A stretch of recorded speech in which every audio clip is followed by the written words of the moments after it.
I am Gordon Haff in Cloud Product Strategy, and I'm here with Jane Circle, who's a top presenter, who's in the cloud access and cloud ecosystem. Say hello, Jane. Hi, everybody. So the first part of this presentation, I'm going to kind of take you through some of the sort of higher level considerations about adopting a cloud. So things like workloads, economics, compliance, that sort of thing. Pretty quick summary, but just we'll hit what some of the top level issues are. And then Jane is going to take you into detail about specifically how you can use and consume Red Hat products, subscriptions in the public cloud. So, thank you. So here's our basic agenda. So should I use a public cloud? Is it going to save me money? Assuming that is the objective, which, as I'll touch on, may not, in fact, be your main objective. Then Jane is going to get into what are the benefits of using a Red Hat certified public cloud provider, and then really kind of get into some of the mechanics of how can you consume and use Red Hat products in a public cloud. So, is a public cloud right for you? And I just put a little asterisk on here and a little caveat that for the vast majority of you, when I ask, is a public cloud right for you, I'm not asking should I move everything I own to a public cloud? Because the answer to that question for almost everybody, this would be a very short presentation, the answer is no, that probably doesn't make sense for a whole variety of reasons. But for many, many organizations, it does make sense as part of a hybrid cloud deployment. So I'd argue the first thing that you need to do is to understand your workloads. What do I mean by that? Well, I think you have this idea that in a traditional enterprise environment, applications tend to be stateful. If you needed more power, you bought a bigger server. That was kind of the historical model of scaling applications. And you tend to have things like SQL databases and a lot of shared in-memory stuff and fairly heavyweight components. Applications tended to be fairly monolithic. This particular graphic is from Adrian Cockcroft, who until fairly recently, when he decamped to the VC world, was chief architect at Netflix. And there's lots of great talks up on the interwebs that he's given that talk about some of the things they did at Netflix, which is famously an all Amazon Web Services company, of some of the differences between a traditional enterprise application or a traditional application enterprise design pattern and what you see in a public cloud and what you see Netflix doing. And there's a lot of ways to think about this. One is traditional applications versus cloud-optimized ones. Geoffrey Moore uses the term systems of record, traditional ERP, things like that, versus systems of engagement, these lighter weight customer-facing workloads. From a technical standpoint, you can think of stateful. Basically, if you lose the instance, your users lose access to the application. Whereas stateless, you have just a bunch of lightweight instances. One of them dies, you fire another one up, and assuming your load balancing and so forth is set up right, your users are none the wiser. You also is important, not just the workload itself, but also what the workload pattern is. And when I get into the economics, you'll see some of the reasons why this is important.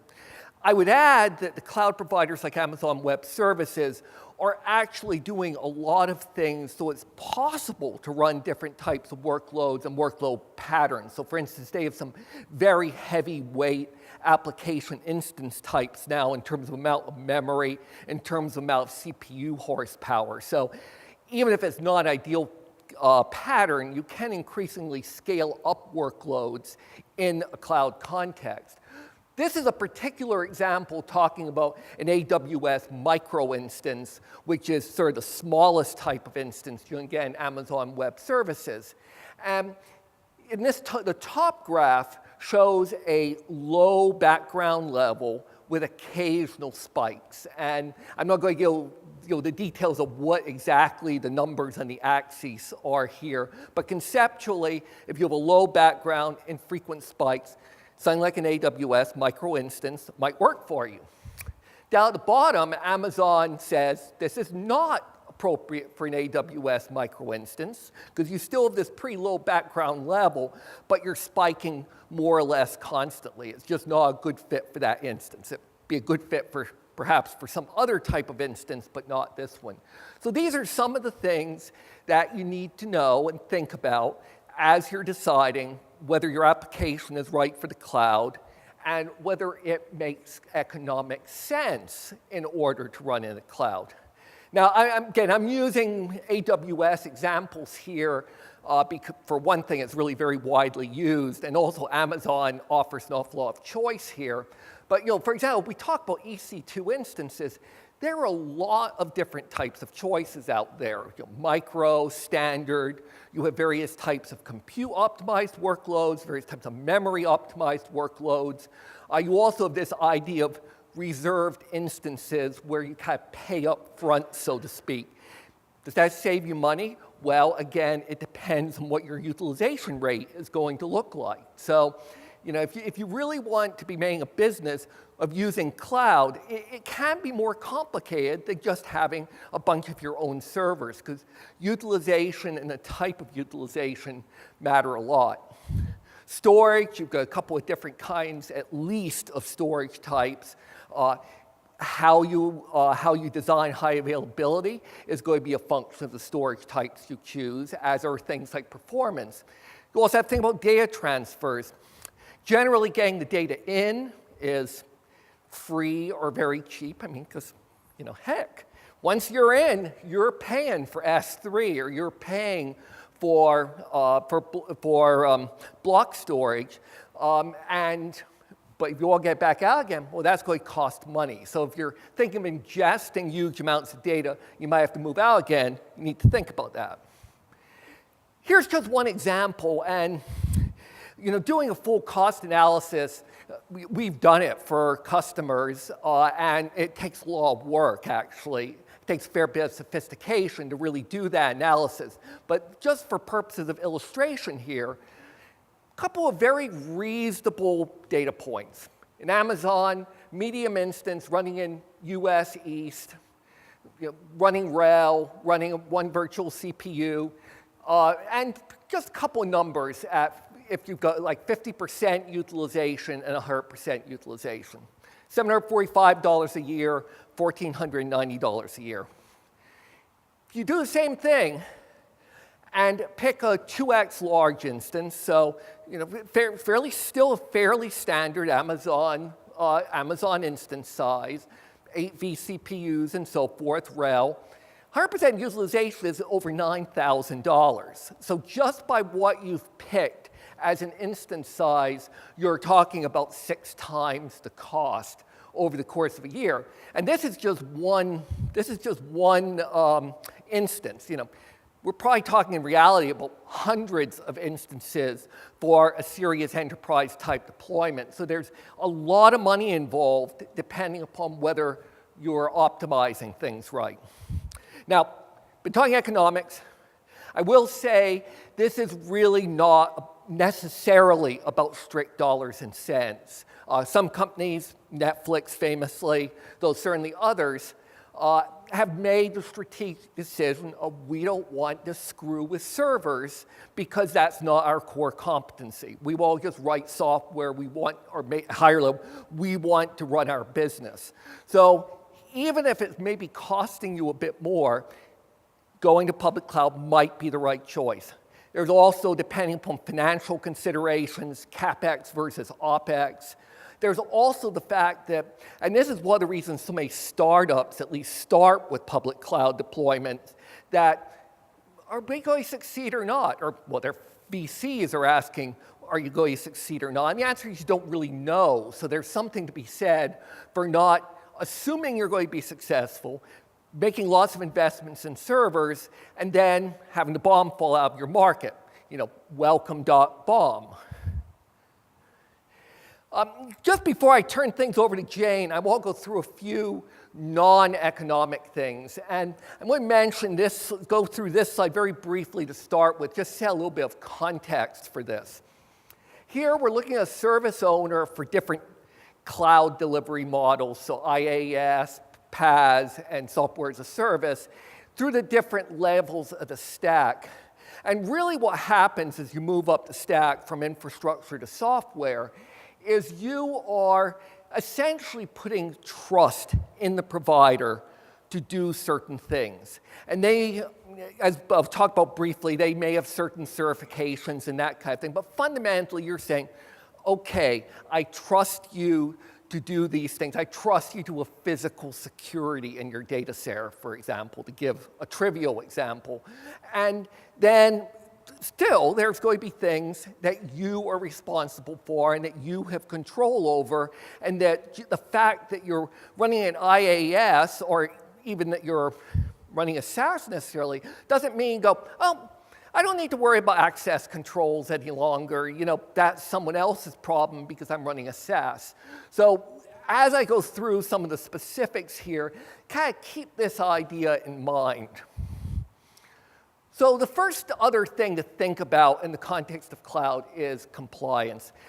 We talk a lot as an industry, I think, or I don't know, we talk as an industry, but you certainly see lots of press articles and so forth, you know, about cloud being secure or being insecure. And well, events of the last couple weeks notwithstanding, by and large, I would argue that it's much more a matter of things like regulatory compliance or regulatory rules and that kind of thing, as opposed to does the public cloud provider know how to configure a firewall, for example, which I think is often the way the discussion happens. Having said that, I think some of the issues relate to things like limits of third-party auditability. You can't go into Amazon data center and put your hand on a server. We can argue, why on earth would you want to put your hand on a server? But nonetheless, at least under a lot of existing kind of audit regimes and so forth, that's expected. A lot of that's changing, but it's still expected today.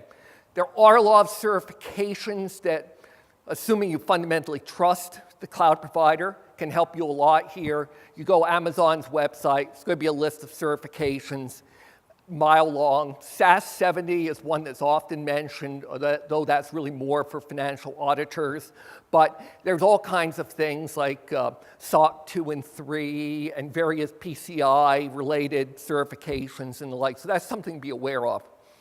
I think just as important, or maybe more fundamental, is understanding how what the cloud provider does, how it relates to particular regulatory regimes or other types of rules you may operate under. And probably the biggest area this is relevant today, and I think it's probably becoming even more relevant, particularly given various events of the last year or two, is the idea of data governance. Now, some of this is simple security controls to prevent data leaks. So, we use things like SE Linux, for example, as do a number of public cloud providers to give you multi-tenant security. Probably have heard some talk here about some of the things we do in the context of our OpenShift Online service, for example.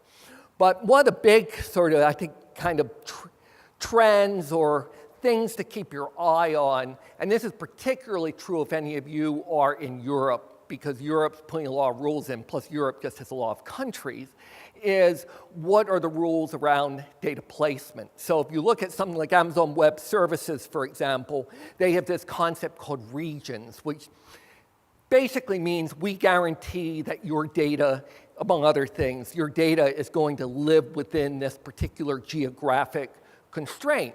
And the fact is, the currently available regions that are available in Europe, some people in some countries cannot meet certain types of data placement rules within Amazon's current region regime.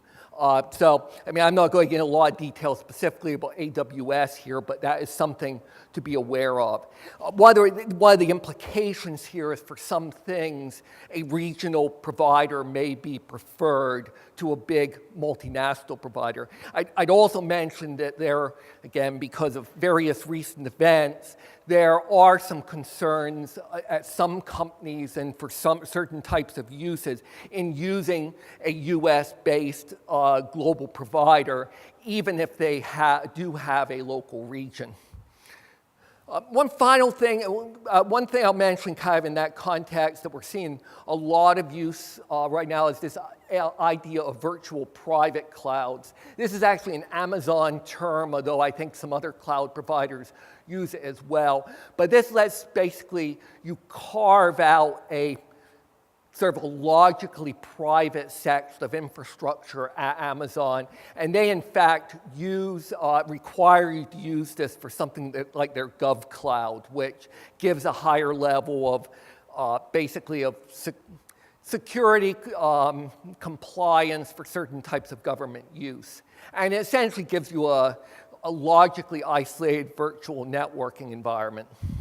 And then finally, as I mentioned earlier, the fact that you're running on a public cloud, even up at the software as a service layer, doesn't eliminate the need for proper identity and access control. You know, what happens if an employee leaves the company? You need to revoke their access to your systems in a timely manner, and timely here is key. And this is kind of a developing area, I'd argue, in cloud broadly. We're doing a lot of work in one of the sub-projects of OpenStack called Keystone in this area. There's some new stuff coming in RHEL 7 around identity management. But this is certainly something that's very important to think of with cloud broadly.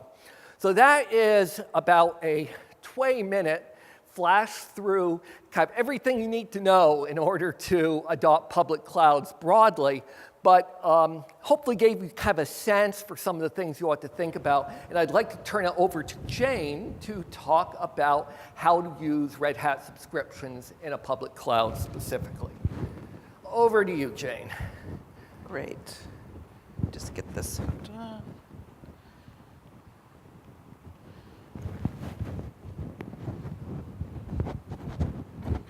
Okay. How many people out there are actually using public clouds right now? Wow, okay, like about half of you guys. And when you're using public clouds, how many are using for production applications? Great. And how many, raise hands, for are you going to increase public cloud usage? Awesome, okay, great. So thank you for doing that, because it kind of helps me level set the information and the level of detail that I need to provide to you today. So Gordon did, I think, a great job of painting and giving an overview of some of the considerations when moving to a public cloud. And now what I want to do is introduce you to some of the consumption models for Red Hat products, talk a little bit in detail about how to use them, and then some of the considerations you want to take advantage of, and then we'll do Q&A at the end. And just as a little commercial here, please fill out your evaluations. We really appreciate it if you do. It's all online. It's very easy to do. And so if anybody needs to leave to get to your beer earlier than we're finished today, if you would still fill out your evaluation, that'd be great. So about 4 years ago, we saw our customers wanting to use public clouds. At that time, it was very much an experiment, right? It was moving some development, small projects to test it out. No one was really clear on how big public cloud usage would be, and there were certainly a lot of considerations that have been solved now, for instance, the security and the data governance that Gordon talked about.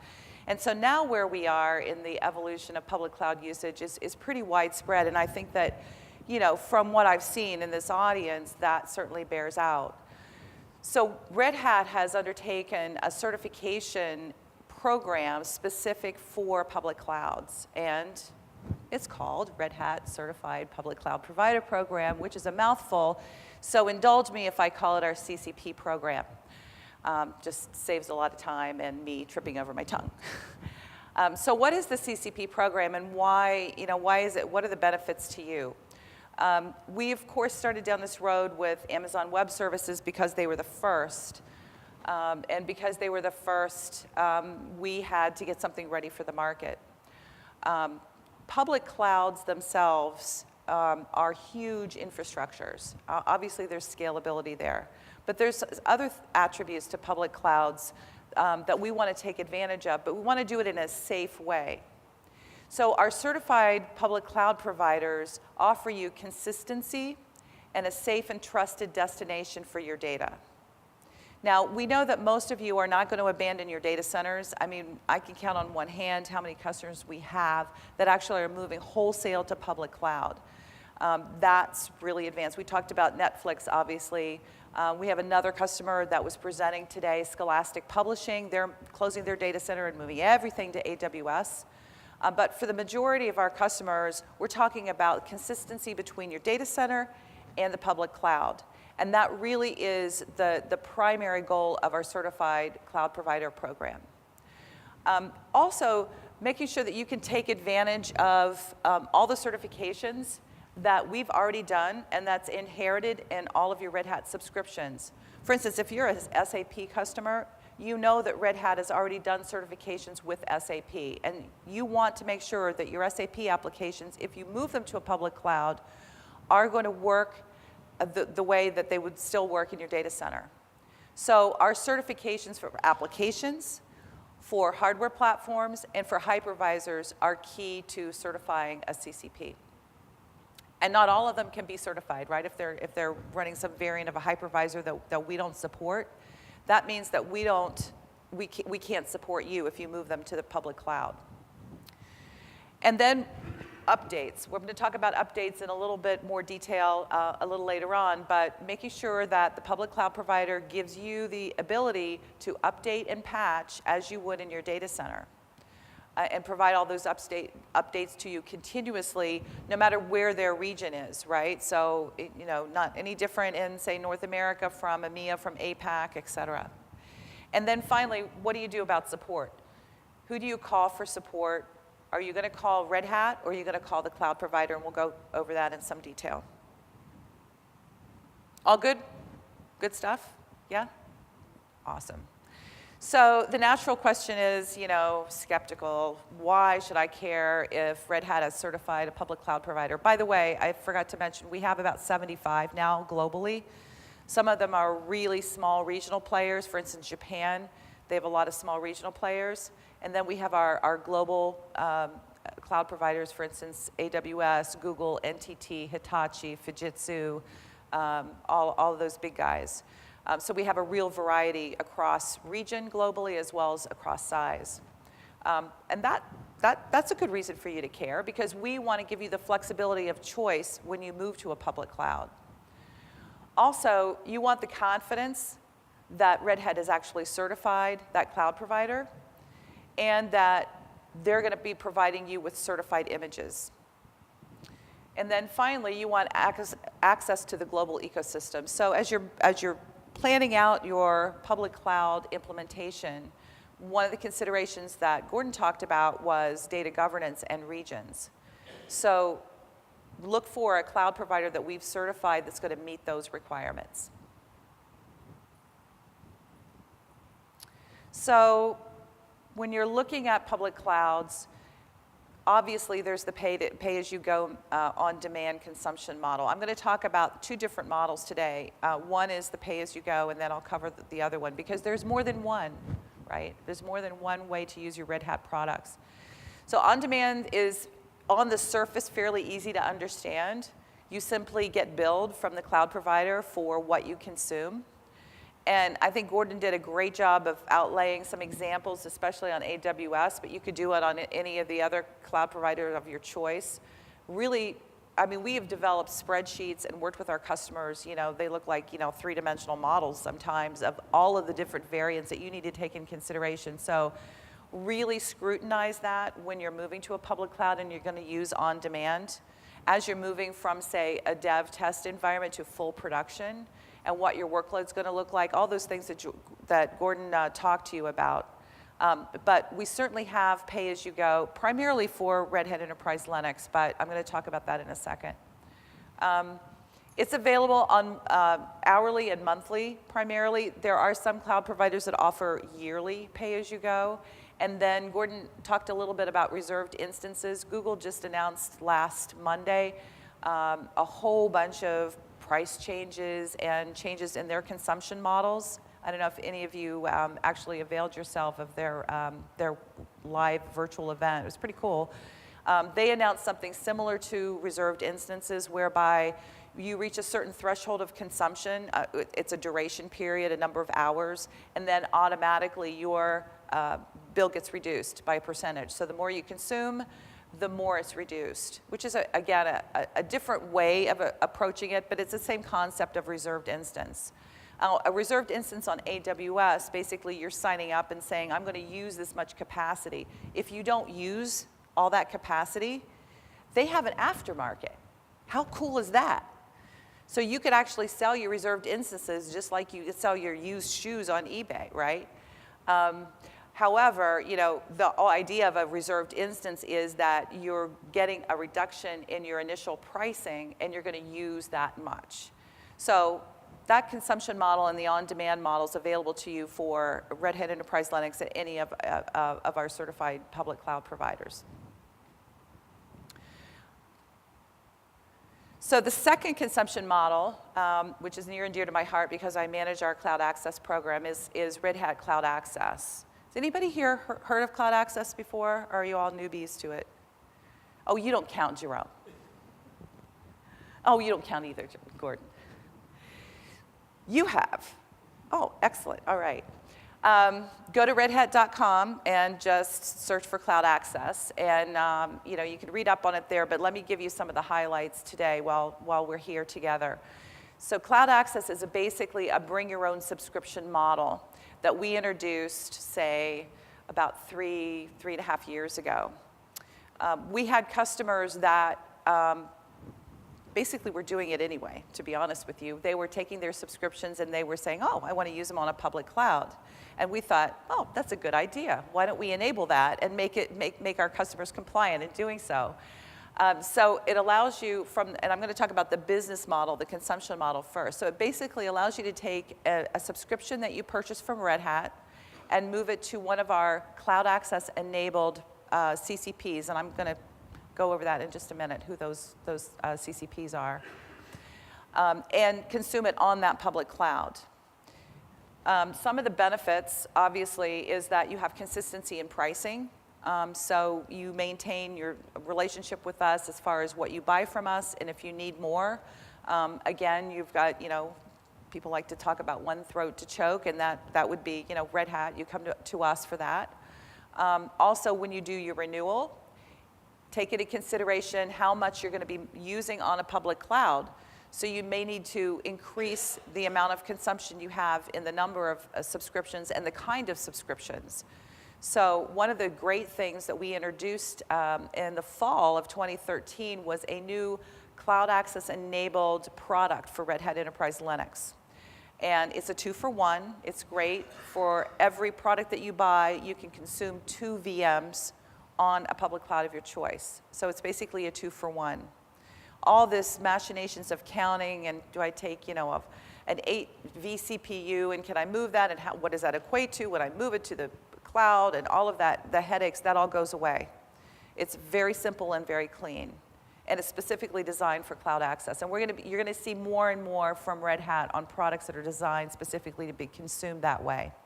So we give you that flexibility. Second is support. So obviously a huge benefit to subscribing to Red Hat Enterprise Linux or any of Red Hat's products is the support you get from Red Hat. When you move to a public cloud using Cloud Access, you maintain your support relationship with Red Hat.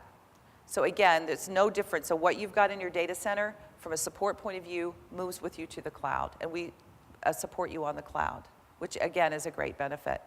You would go to a cloud provider for support on storage or applications or anything else that you might need. But for RHEL or for JBoss, if you're consuming it, or any of our other products, you would call Red Hat, and we'd support you. So, big news.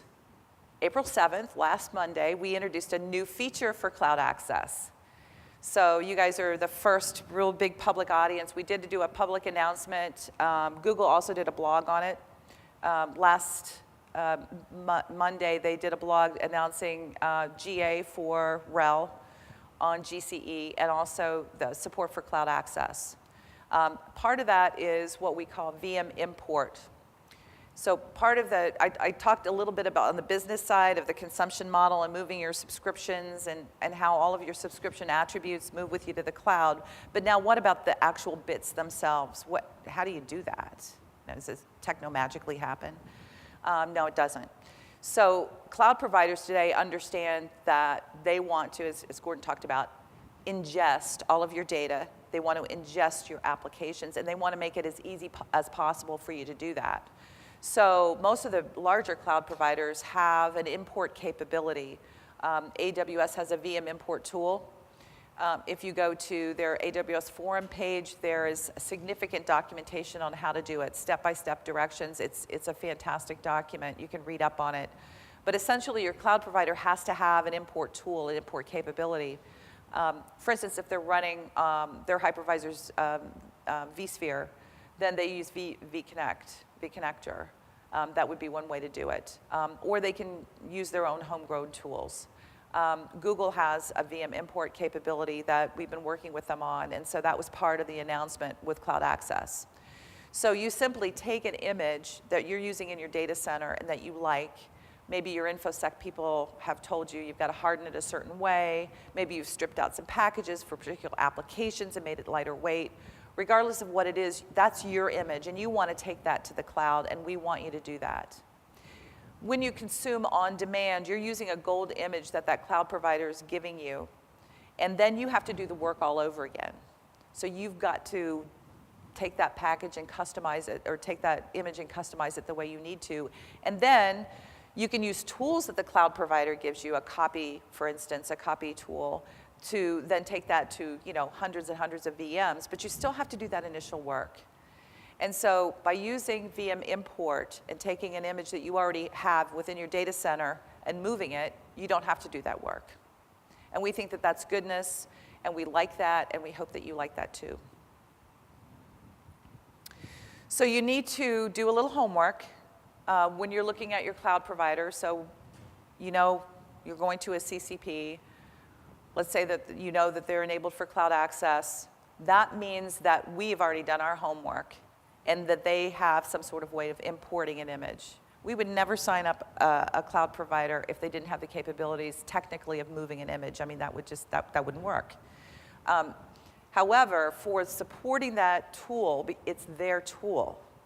So my only advice here would be make sure when you've moved your image, you do some testing on it, make sure it's intact, make sure it behaves the way that you need it to behave, make sure it is your image, right? And it's there. I've put up our link, and again, these slides are going to be available to anybody after Summit, so don't feel like you have to write all this down, but this is off of redhat.com. We have a registration page. If you're an AWS user, AWS users? Yay, okay. You have two options. You can use a gold image. We create a private AMI, and we share it out to you. We put it in your account, and then you can do anything you want with it. Or you could use the import tool and import your own image. For all of our other cloud providers, we don't create images for them. They create their own images. We certify their images, but they're responsible for creating them. And so that's by the VM import capability. Does that make sense? Awesome. Okay. Heads nodding. Heads nodding is good. So this is how you would sign up. If you're not an AWS user and you're using, say, Fujitsu's cloud, you would simply sign up. You get an acknowledgement back. Yes, you're good to go. And then, providing that you have enough subscriptions to move, we're going to check to see if you've got enough subscriptions to move and if you have the right product. right? So, self-support, that doesn't work. We want to support you when you move to a cloud, so those subscriptions don't move. But we have all that worked out. So if they're in your account, they're going to show up on the registration form. You simply click the product that you want to move and how many you want to move, and you're done. Boom, you're done. That's it. So I did this chart. Again, you can use it for reference after Summit to kind of remind you of the things, the considerations, and what the different models are for consumption. And the big buckets are, how you get a new VM. So there's a gold image or there's image import with cloud access. I'm going to talk about updating in a second. But essentially, RHEL is RHEL when you're moving to a CCP. And the same thing with JBoss. JBoss is a little different, right? Because we don't have to worry about ISOs. I mean, we do, you can use a zip file and just install on a public cloud provider. So we're not so concerned about that. We are with RHEL, though. And also because so many of our products are predicated on RHEL and having an image that's intact and working well. Our cloud providers have to have SE Linux enabled for you. It's not necessarily by default turned on. So you might want to ask your cloud provider that as well. As long as you've got a RHEL subscription, you can use your OpenShift on Google or AWS. And then finally, storage. So we have Red Hat Storage, which was really designed. They have both public cloud only product, and they have a hybrid product, which basically is a split between half on-prem and half in a public cloud. And those products were actually designed for public cloud. So they're available at AWS only, but again, we're adding more public cloud providers. We just added a new one over in Switzerland, Datalinks, Swiss Web Services. We'll be adding more as well. So I talked a little bit about updates and how you keep your images updated. Easy peasy for on demand. We provide something called a Red Hat Update Infrastructure. We like to call it RUI, again, because we get tongue-tied if we say Red Hat, blah, blah, blah, blah, blah, too many times. Basically what this is, if you think of it as RHN Lite, it provides all of the content that you would get from RHN at the cloud provider site. So it's an appliance that sits in the data center at the cloud provider. That's another part of our certification process. They must have RUI, and they must provide you with updates, all updates, and basically you run a yum update, and you're off and running. For RHN and satellite, we would recommend, highly recommend that you use RHN and satellite when you're doing cloud access. RUI would not know about an image that you're bringing in to that cloud provider. So you would manage those images just as you would manage the ones on premise, right? So I don't know if we have any satellite users in there, but we have customers doing that today. So, I mentioned Scholastic earlier. They're using satellite to manage their VMs both on premise and in AWS. And then, Gordon mentioned network charges. Just be aware of that. So if you're going out to satellite, say satellite's sitting in your data center, you will be charged network charges for going out and getting those updates. We're working with our engineers and with global support services in qualifying satellite proxy. We have customers that are doing that today. If you're going to use satellite proxy in the cloud, just make sure it's behind a firewall, it's in a VPC, it's self-contained. We wouldn't want any leakage or other multi-tenant customers getting access to those updates, but it works.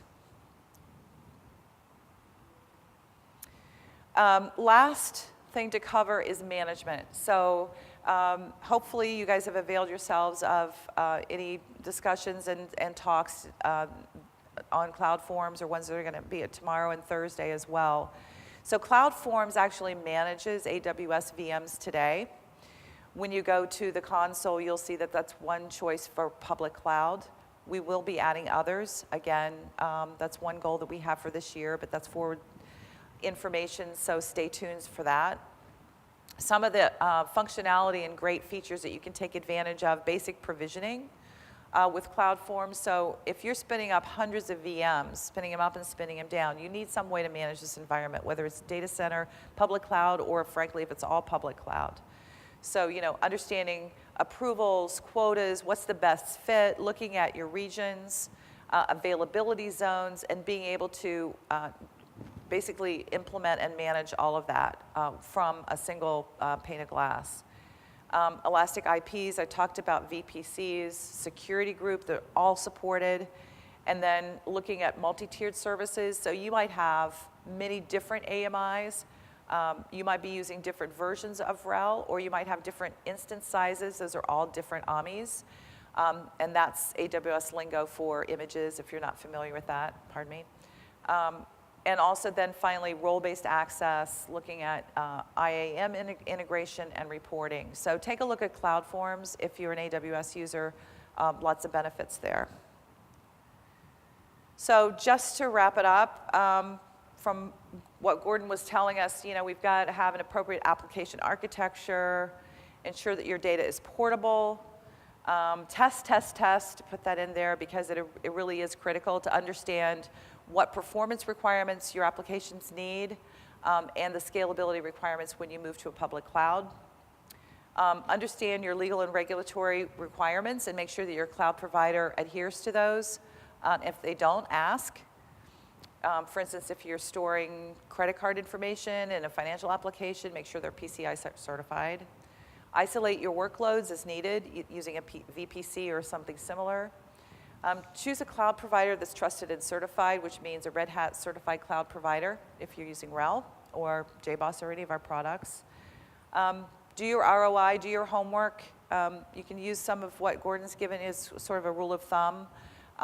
We have done this with our customers countless times, so avail yourselves of that. I work in a business unit, and we are happy to back those guys up. And then finally, manage your hybrid cloud policy and make sure that you have all the governance covered. So that's it. Any questions for Gordon? I think Gordon's got some. I do have 3 of my cloud computing books, Computing Next, if there's any good questions out there. Are you guys all just waiting for the beer? But you may want beer. I mean, actually, I'd probably take beer over my book. So you're forgiven if you'd rather get to the beer. Okay. Basically, what you said is that for cloud providers to be certified, they just have to meet the requirements. Is an internal cloud provider also has to do this? Is there a? Can you repeat the question, Jane? If someone has a private cloud, you're asking if we do a certification. We have not so far. We have not been asked to do that. We can certainly work with you on that, or we could work with, say, a systems integrator in doing that. If that's a good thing to do, we'd be happy to do that. Thank you, everyone. Thanks, guys.